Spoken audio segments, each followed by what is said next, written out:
Olá, bem-vindos ao nosso canal. Meu nome é Pedro Salerno e hoje vamos conversar um pouquinho sobre doença litiásica biliar, mais especificamente sobre as famosas pedras na vesícula. Estamos no nosso canal vindo vários vídeos aí para vocês. Tem esse vídeo, tem a sequência que é um vídeo sobre colecistite, que vai estar disponível na próxima semana. E vamos ter também a continuação das séries que já iniciamos no nosso canal. Então se inscreva, deixe seu like e nos acompanhe. Vamos então começar com um caso clínico, uma paciente de 40 anos do sexo feminino, que vem com a queixa de dor na barriga há 4 horas. A paciente relata que iniciou o quadro álgico há 4 horas após almoçar feijoada, inicialmente em epigastro, mas localizando posteriormente em hipocôndrio direito. Relata náusea e um episódio emético associado. Refere que a dor é contínua e foi mais intensa na primeira hora e vem gradualmente reduzindo de intensidade. Nega episódios anteriores. No IES, uma paciente nega febre, perda de peso, astenia, vinha em uso de metformina anticoncepcional oral. E no exame físico tínhamos uma paciente com estado geral bom, corada, hidratada, nictérica, cianótica, febril, orientada e consciente. Sinais vitais sem alterações e um MCL de 32. O aparelho cardiovascular e respiratório não tinha alterações. Já o abdômen era globoso, depressivo, levemente doloroso em hipocôndrio direito, sem sinais de irritação peritoneal, sem visceromegalias ou massas palpáveis. Os ruídos hidroaéreos eram positivos e o Murphy negativos. O restante do exame físico não tinha alteração. De antecedentes, ela era diabética e os antecedentes familiares não tinham nada digno de nota. E aí, pessoal, qual é a nossa hipótese diagnóstica então? Vou deixar aqui um segundinho para vocês postarem aqui nos comentários. E é justamente isso que você acabou de colocar, colelitias, que a gente tem como tema da nossa aula. Para a gente falar de colelitias, a gente tem que falar da formação da bile, que é uma solução isotônica formada de eletrólitos, proteínas, sais biliares, colesterol, fosfolípides e bilirrubina. E a gente vai ter algumas substâncias que vão induzir essa secreção e formação. São elas a secretina, colecistocinina e gastrina. Vamos formar cerca de 500 a 800 ml de bile por dia. E onde é que essa bile é formada? Lá no hepatócito, na zona 1 do hepatócito, a gente vai ter essa formação de bile que ela vai caminhar pelos canalículos biliares em direção à tríade portal, onde ela vai adentrar o ducto biliar. Esses ductos biliares vão drenar os hepatócitos circunvizinhos, formando ductos biliares cada vez maiores. Então, pessoal, esses ductos biliares maiores vão formar do lado direito o ducto hepático direito e do lado esquerdo o ducto hepático esquerdo. Esses ductos hepáticos direito e esquerdo vão se juntar aqui formando o ducto hepático comum, que quando ele recebe o ducto cístico, vai formar o ducto biliar comum, também conhecido como colédoco. O colédoco ele vai passar aqui por trás da primeira porção do adenal, por trás aqui do pâncreas, e ele vai receber o ducto pancreático principal, formando aqui a ampola de Vater, e que vai desembocar então na segunda porção do adenal, na papila maior. Tal papila tem um esfíncter, o esfíncter de Oddi, que vai formar uma contração, vai estar tonicamente contraído, impedindo que o fluxo de bile seja contínuo aqui para a segunda porção do adenal. Isso faz com que haja um refluxo, a bile vai voltar, já que o esfíncter está fechado. E agora sim é que a gente vai ter finalmente o enchimento da vesícula biliar de forma retrógrada. Ele vai passar aqui pelo colédoco, entrar pelo ducto cístico e encher a vesícula. A vesícula, como a gente pode ver aqui, possui algumas partes: o fundo, o corpo, o infundíbulo, o colo e o ducto cístico, que tem aqui as válvulas espiraladas de Heister na sua porção inicial. A vesícula consegue armazenar de 30 a 60 ml de bile normalmente, mas ela pode chegar até 300 ml em algumas situações, o que é muito.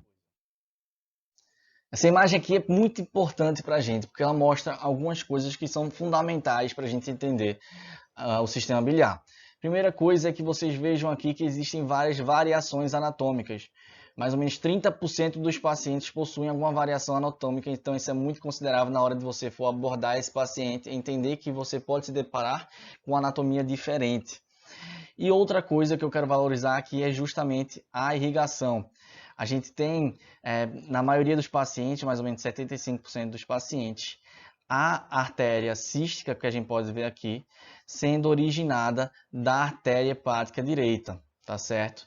Outra coisa muito importante da gente visualizar aqui nessa imagem é um triângulo, o triângulo cisto-hepático ou o triângulo de Calot, que a gente tem a borda medial, justamente o ducto hepático comum, a borda lateral, o ducto cístico, e a borda superior, a artéria cística. Quando a gente fala em cálculos, a gente tem que entender e relembrar que a gente tem diversos tipos de cálculos. Principalmente a gente divide em dois grupos, os cálculos de colesterol e os cálculos pigmentados, que a gente subdivide em cálculos marrons e cálculos pretos. Vamos lá.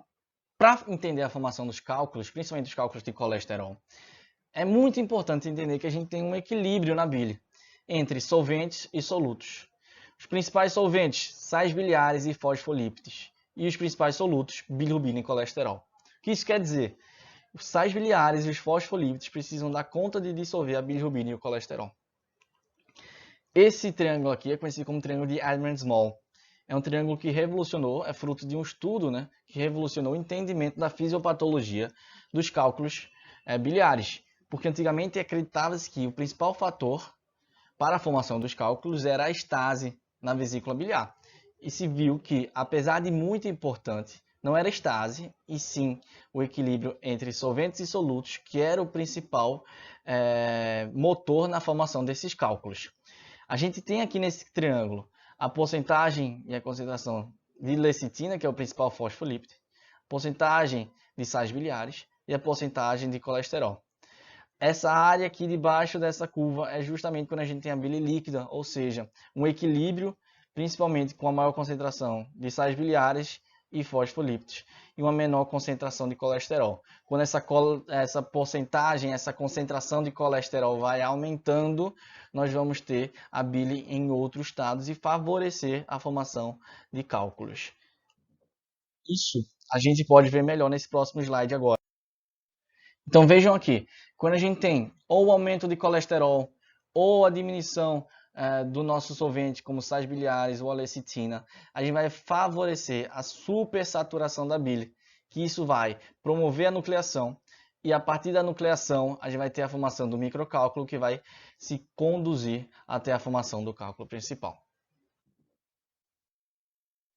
Abordamos então a formação dos cálculos de colesterol, e vamos então agora para a formação dos cálculos pigmentados, que são os cálculos pretos e os cálculos marrons.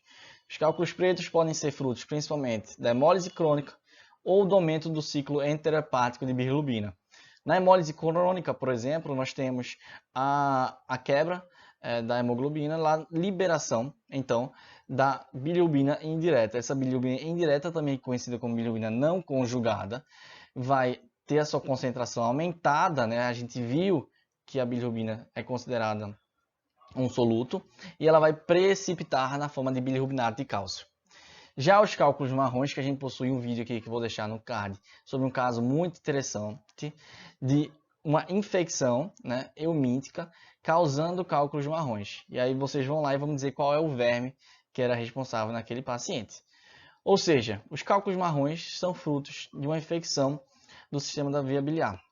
Pode ser por eumintos, como no nosso paciente, ou por também infecções de bactérias gram-negativas, como a E. coli.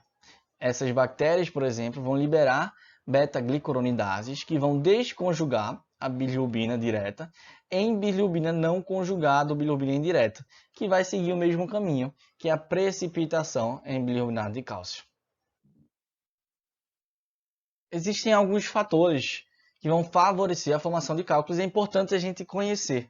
A gente tem um caráter genético já descrito em alguns pacientes, em que, se você tem um parente, por exemplo, que tem cálculo biliar, você tem 2 a 4 vezes mais chance de ter também cálculos biliares.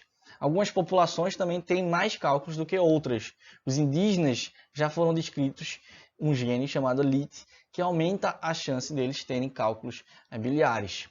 Um importante fator que pode contribuir para a formação são os pacientes que apresentam desmotilidade vesicular.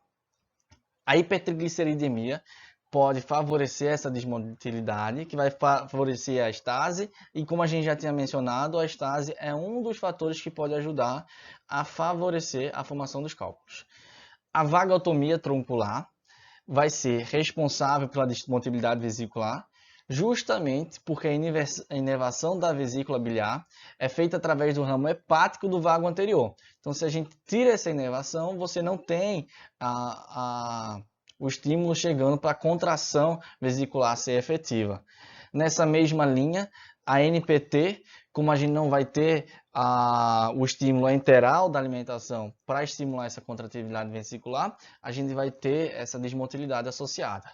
Gestante entra com alguns fatores, e aí eu já introduzo aqui o aspecto hormonal, em que a gente tem a progesterona atuando na desmotilidade vesicular, e assim temos também o estrógeno, que vai favorecer a formação de colesterol. Então, as gestantes têm dois mecanismos que podem ajudar na formação de cálculos.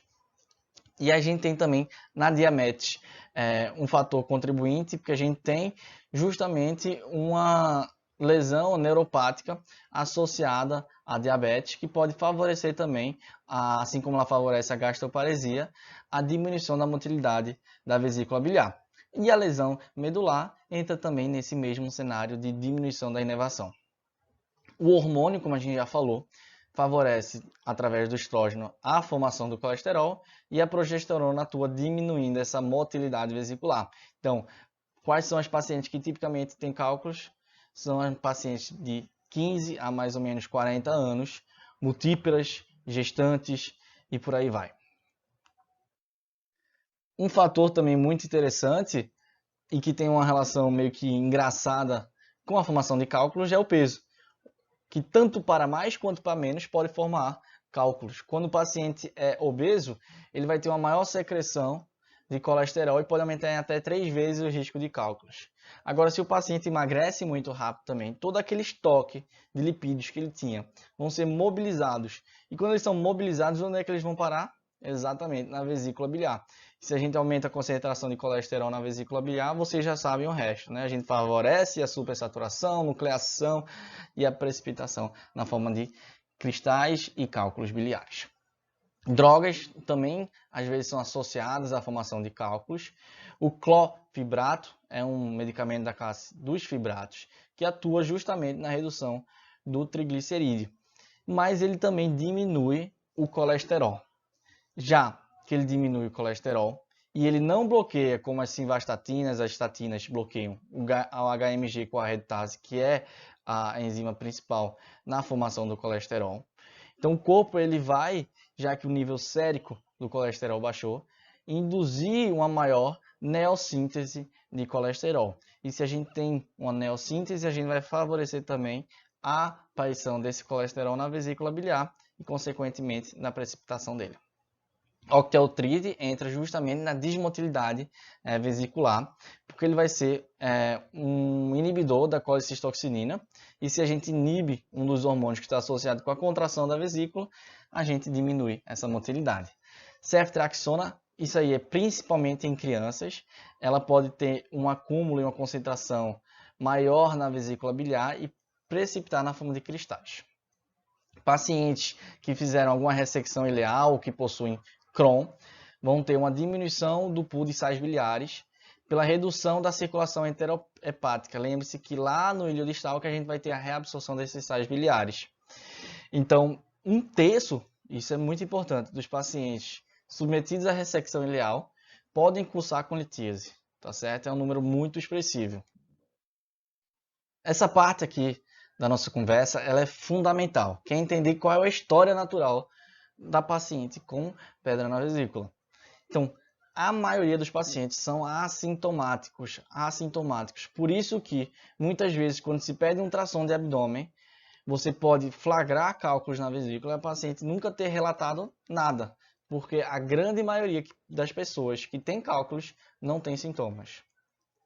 Mas 20 a 30% dos pacientes vão se tornar sintomáticos em 20 anos. Esse risco é maior dentro dos primeiros 5 anos, mais ou menos 2 a 4% ao ano. E depois dos 5 anos ele cai pela metade. De 1 a 2% dos pacientes vão se tornar sintomáticos a cada ano. Isso é importante também saber que apenas 1% dos assintomáticos terão alguma complicação. Isso fala muito a favor em não se realizar colecistectomias profiláticas adoidado.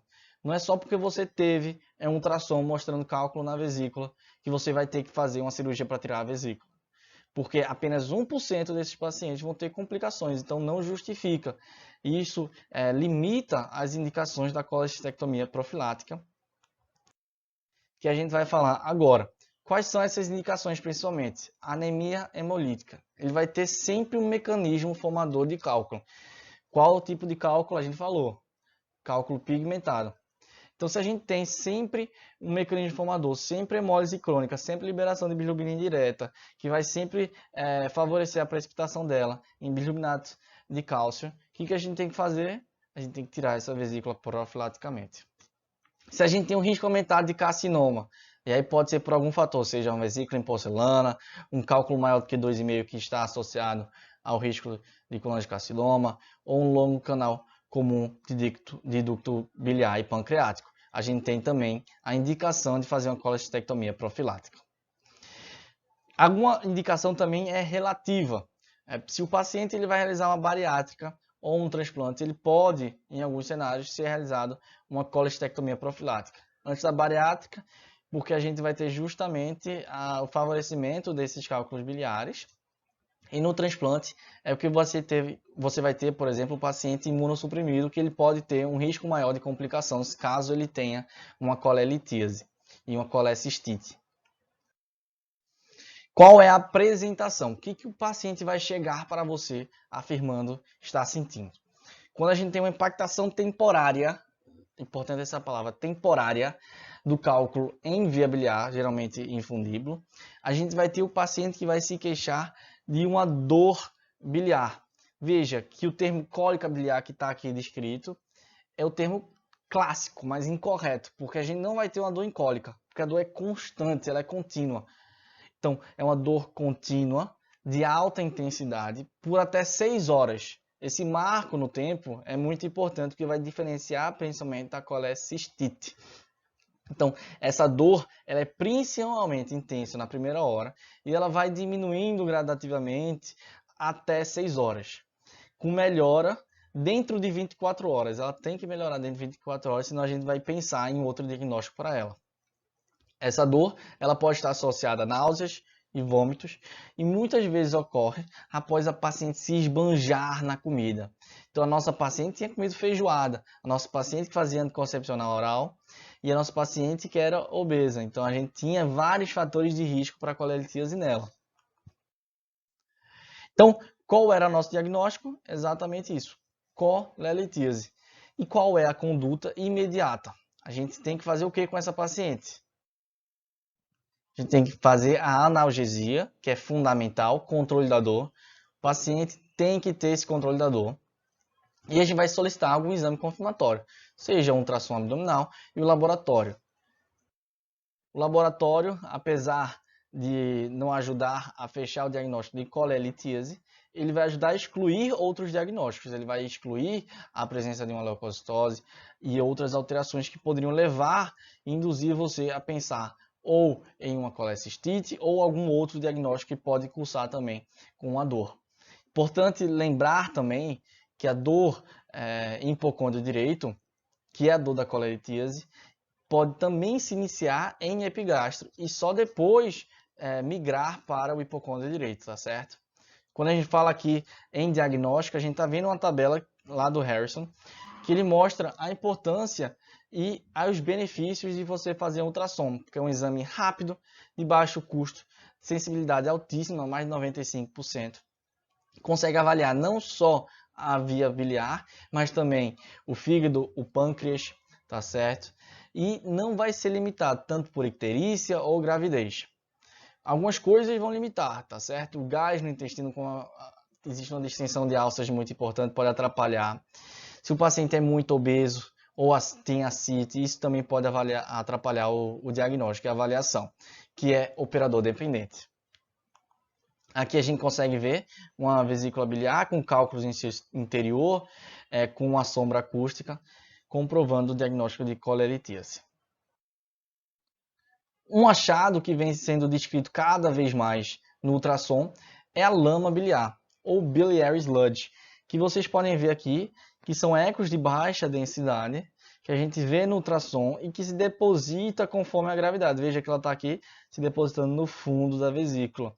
E o que é isso? O que ela é feito? Ela é feito de mucina, bilirrubinato de cálcio e cristais de colesterol. E qual a importância dessa lama biliar para a gente? Porque ela é considerada por muitas pessoas, por muitos autores, como um potencial precursor de litíase, através da exposição de que existe aí ocorrendo um distúrbio do equilíbrio normal entre a secreção da mucina, entre a vesícula biliar e a eliminação dessa mucina. Além disso, como a gente está vendo aqui, existe a nucleação dos solutos, que se vocês lembrarem lá no início da aula, a gente falou que era um dos primeiros passos na formação dos cálculos biliares. Veja, existem alguns outros exames que também podem ser solicitados, apesar da grande disseminação e importância do ultrassom para a gente no diagnóstico da colelitíase.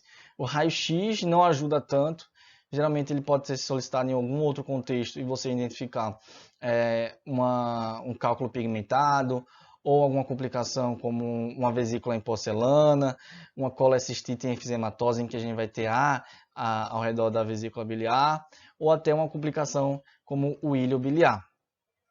A cintilografia com radioisótopos, IDA, DIDA, ela é muito importante, é considerada por muitos o padrão ouro, principalmente na avaliação da colecistite. Ela consiste na aplicação de um radioisótopo, geralmente o tecnécio, em que a gente vai corar aqui a via biliar. Vejam aqui que a gente tem um contraste no ducto hepático direito, ducto hepático esquerdo, aqui o ducto hepático comum, aqui a gente já começa a ver o colédoco.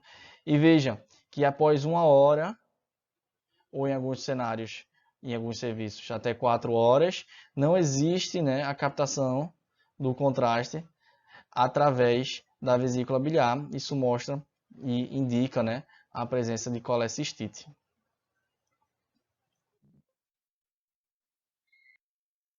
Dois outros exames também são muito interessantes. A colangiorressonância tem uma sensibilidade incrível, uma especificidade também muito boa. E ela vai fazer a avaliação dessa via biliar de uma maneira muito mais detalhista. Ela vem sendo o exame de escolha para a confirmação do diagnóstico naqueles pacientes que resta dúvida, e ela deixa a CPRE apenas como opção terapêutica. A CPRE, que é a colangiopancreatografia retrógrada, que consiste na passagem de um catéter através da ampola de Vater e a injeção desse contraste retrógrado. Ela é um exame muito bom, tanto diagnóstico quanto terapêutico, mas não é isento de risco. Eu quis trazer aqui para realmente reforçar que existem complicações. O principal é a pancreatite, que ocorre em até 5% dos pacientes, ou seja, não é um número desprezível. Mas aqui a gente mais teme é a colangite, que é a segunda maior complicação e a primeira causa de morte pós-CPRE. Esses dois exames aqui são muito mais importantes na avaliação da coledocolitíase, tá certo? Então, para resumir, como é que a gente vai abordar esse paciente? Depois do diagnóstico, a gente precisa tratar através da analgesia. AINE, principalmente ceterolaco, ou paracetamol, se a paciente se referir apenas dor leve a moderada, pode ser usada. Segunda linha, opioides. Antiespasmódico, anticolinérgico, são muito usados, mas já foram demonstrados inferiores em estudo em relação ao AINE. Qual é o tratamento definitivo? Cirurgia, tá certo? A gente tem algumas indicações, essa parte aqui é muito importante, que são as indicações de cirurgia. Se o paciente realizou ou teve algum episódio sintomático, ele já tem indicação de ser realizada a cirurgia. Se ele apresentou alguma complicação prévia, independentemente do estado sintomático atual, ou seja, se ele já teve colecistite, se ele já teve alguma pancreatite relacionada a cálculo, ou alguma colangite, mesmo que ele esteja hoje em dia assintomático, ele tem indicação de realizar a cirurgia. Se ele tem alguma condição subjacente que favoreça complicações como a vesícula em porcelana, ele também tem indicação de cirurgia. Se ele tem cálculos maior do que 3 centímetros ou em pacientes com anomalia anatômica congênita, temos também indicação de cirurgia, que na colelitíase não é uma cirurgia imediata. A gente vai esfriar esse processo com analgesia aguda e a gente vai planejar essa cirurgia, geralmente em 6 semanas desse processo álgico agudo. Pedro, existe alguma indicação? Tem como a gente fazer algum tratamento sem ser a cirurgia para acabar com esse cálculo? Existe, tá certo? Mas as indicações são muito limitadas pela alta taxa de insucesso.